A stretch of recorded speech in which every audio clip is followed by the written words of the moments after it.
Buenos días, mi nombre es José Freitas. Yo les voy a hablar un poco sobre lo que son las propiedades mecánicas. Soy parte del equipo 1. Podemos empezar ya. Las propiedades mecánicas son aquellas propiedades de los sólidos que se manifiestan cuando se les aplica una carga, una fuerza. Las propiedades mecánicas de los materiales se refieren a la capacidad que tienen estos de resistir una acción de carga, como la que vemos aquí. Estas cargas o estas fuerzas son momentáneas y tienen carácter de choque. Algunas de las propiedades mecánicas principales son la dureza, la elasticidad, la plasticidad, tenemos la resiliencia también, y entre este grupo también puede entrar la fatiga y la fluencia.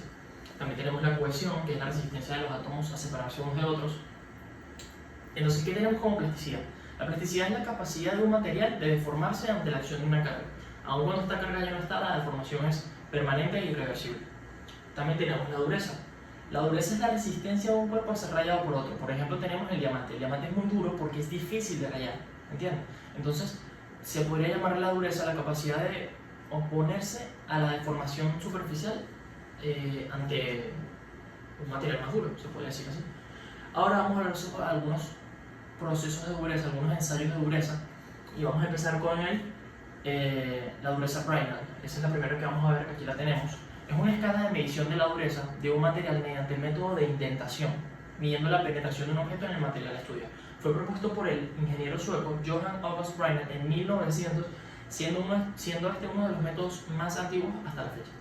Este ensayo se utiliza en materiales blandos de baja dureza y muestras delgadas. El indentador o penetrador, que lo tenemos aquí, suele ser una bola de acero templado de diferentes diámetros. Para los materiales más duros se utiliza una bola de carburo de tungsteno. En los ensayos típicos se utiliza esta bola de acero de entre 1 a 12 milímetros y se utiliza una fuerza de 3000 kilopondios.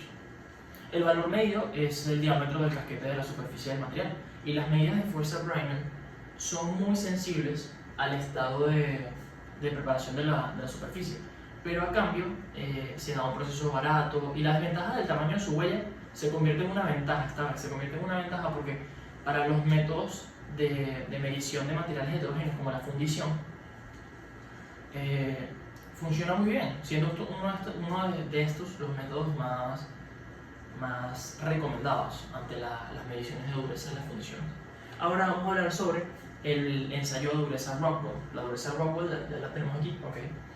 Este es un método para determinar la dureza de un material. Igual la resistencia de un material a ser penetrado, y el ensayo de dureza Rockwell constituye el método más usado para medir la fuerza, debido a que es muy simple de llevar a cabo y no requiere conocimientos especiales. Se pueden utilizar diferentes escalas que provienen de la utilización de distintas, como por así decirlo, de distintas combinaciones de penetraciones o cargas, y lo cual permite usar este ensayo de Rockwell para muchos tipos de aceros y muchas aleaciones. El ensayo consiste en disponer un material en una superficie plana, como la que tenemos aquí, en la base de la máquina. Se le aplica una precarga menor de 10 kilogramos, básicamente solo para eliminar la deformación elástica, por así se puede llamar. Y luego, durante 15 segundos, se le aplica una carga de una fuerza de entre 60 y 150 kilogramos de fuerza a compresión. Se desaplica la carga y con un durómetro Rockwell se obtiene el valor de la dureza directamente en la pantalla, el cual varía de forma proporcional dependiendo del tipo de material que se esté utilizando, ¿no? También se puede encontrar la profundidad de la penetración y con los valores obtenidos del durómetro, si se conoce el material, ¿no? Claro. Ahora, vamos a hablar sobre la dureza Vickers. Ya la tenemos aquí, la dureza Vickers. Este es un ensayo universal, es un método para medir la dureza de los materiales también, y sus cargas van de entre 5 a 125 kilopondios, o sea, de 5 en 5. Y su penetrador es una pirámide de diamante, como la que podemos ver aquí, una pirámide de diamante con ángulo base de 136 grados. Este ensayo constituye una mejora al ensayo de dureza Brinell, del que ya hablamos. Se presiona el indentador con una probeta contra una probeta, bajo cargas más ligeras que las utilizadas en el ensayo Brinell.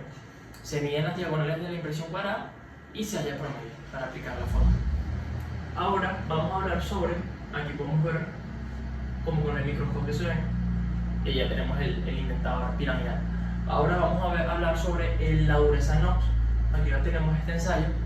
El ensayo de dureza de Knox también es un ensayo, pero es un ensayo de microdureza, para determinar la dureza mecánica, especialmente de materiales muy frágiles o láminas delgadas. donde solo se pueden hacer hendiduras muy pequeñas para realizar la prueba. Este tipo de ensayo es recomendado para durezas superiores, así que este ensayo además puede usarse en una superficie que no sean planas, sino para medir todo tipo de dureza y espesores pequeños. El ensayo consiste en presionar en una zona de la muestra con un indentador piramidal de diamante sobre la superficie pulida del material ensayado, con una fuerza conocida y un tiempo de empuje determinado. Las diagonales de la huella resultante se miden usando un microscopio. Ahora tenemos la resistencia, la ductilidad, tenemos la maleabilidad también.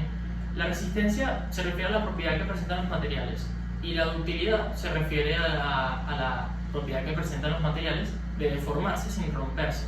Tenemos la maleabilidad, la elasticidad y ahora vamos a hablar sobre la resiliencia, que es la capacidad de oponer resistencia a la destrucción por carga dinámica. Listo. Ahora vamos a hablar sobre la atracción. La atracción, aquí la tenemos, es el cálculo de estructuras. En el cálculo de estructuras de ingeniería se denomina la atracción como el esfuerzo interno al que está sometido un cuerpo por la aplicación de dos fuerzas que actúan en sentido opuesto. Como lo podemos ver aquí, esto es un ensayo de atracción y además tienden a estirarlo. Lógicamente se considera que las tensiones que tienen cualquier sección perpendicular o de dicha fuerza son normales a esa sección. Ahora vamos a hablar sobre la compresión. Aquí tenemos la compresión. El esfuerzo de compresión es el resultante de las tensiones o presiones que existen dentro de un sólido deformable o medio continuo, caracterizado porque tiende a una reducción del volumen del cuerpo y un acortamiento del cuerpo en determinada dirección. Vamos a hablar sobre el ensayo de compresión. Ahora, es un ensayo técnico para determinar la resistencia de un material o su deformación ante un esfuerzo de compresión. En la mayoría de los casos se realiza en hormigones y metales, aunque puede realizarse sobre cualquier material, se suele usar en materiales frágiles también. La resistencia en compresión de la mayoría de los materiales siempre es menor que en tracción, que se presentan en secciones, por ejemplo el hormigón, y se realiza preparando probetas normalizadas que se someten a compresión en una máquina universal. Ahora vamos a hablar sobre el impacto.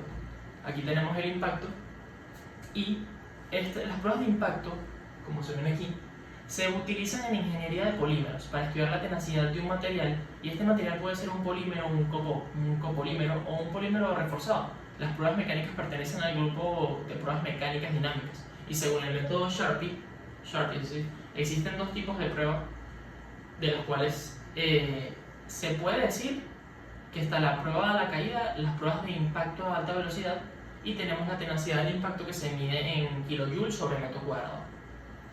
Debido a las características termoplásticas de los polímeros, las pruebas de impacto requieren cierta velocidad en su actuación. Velocidades lentas producen más bien movimientos de deformación plástica o creep. Ahora vamos a hablar sobre la fatiga. Aquí tenemos la fatiga de materiales. Se refiere a un fenómeno por el cual la rotura de los materiales bajo cargas dinámicas cíclicas se produce más fácilmente que con cargas estáticas. Aquí podemos ver la prueba de fatiga. Este comportamiento no fue interés real hasta la revolución industrial, cuando a mediados del siglo XIX se comenzaron a producir las fuerzas necesarias para provocar la rotura de los materiales. Y este no es el caso de materiales de aparición reciente para los que es necesaria la fabricación y el ensayo de prototipos. Ahora vamos a hablar sobre la torsión. La torsión, aquí la tenemos, no es nada más que la solicitación que se presenta cuando se aplica un momento sobre el eje longitudinal de un elemento constructivo o prisma mecánico. Como pueden ser ejes o en general elementos donde una dimensión predomina sobre las otras dos, aunque es posible encontrarla en situaciones diversas. La torsión se caracteriza geométricamente porque cualquier curva paralela al eje de la pieza deja de estar contenida en el plano formado inicialmente por las dos curvas. ¿Entendemos? Okay, entonces aparecen tensiones aparecen tensiones a la sección transversal si estas se representan por un campo vectorial. ¿Entiendes? Okay. Entonces, ahora vamos a hablar sobre la flexión. Tenemos que la flexión, aquí está, se denomina como el tipo de deformación que presenta un elemento estructural alargado en una dirección perpendicular a su eje longitudinal.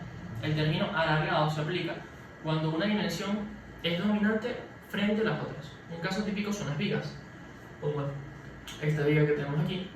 Y el concepto de flexión se extiende a elementos estructurales superficiales como placas o láminas. El rasgo más destacado es que un objeto sometido a flexión representa una superficie de puntos llamada fibra neutral tal que la distancia a lo largo de cualquier curva contenida en ella no varía con respecto al valor antes de la deformación. Ahora vamos a hablar sobre el corte. Aquí tenemos el corte, y esta es la separación de un objeto físico en dos o más porciones, mediante la aplicación de una fuerza dirigida de forma aguda.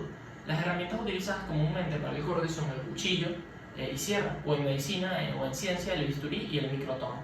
Sin embargo, en cualquier objeto lo suficientemente agudo es capaz de cortar si tiene una dureza suficientemente más grande que la del objeto que se va a cortar, y si se aplica con la fuerza suficiente. Incluso los líquidos pueden ser utilizados para cortar cosas cuando se aplican con suficiente fuerza.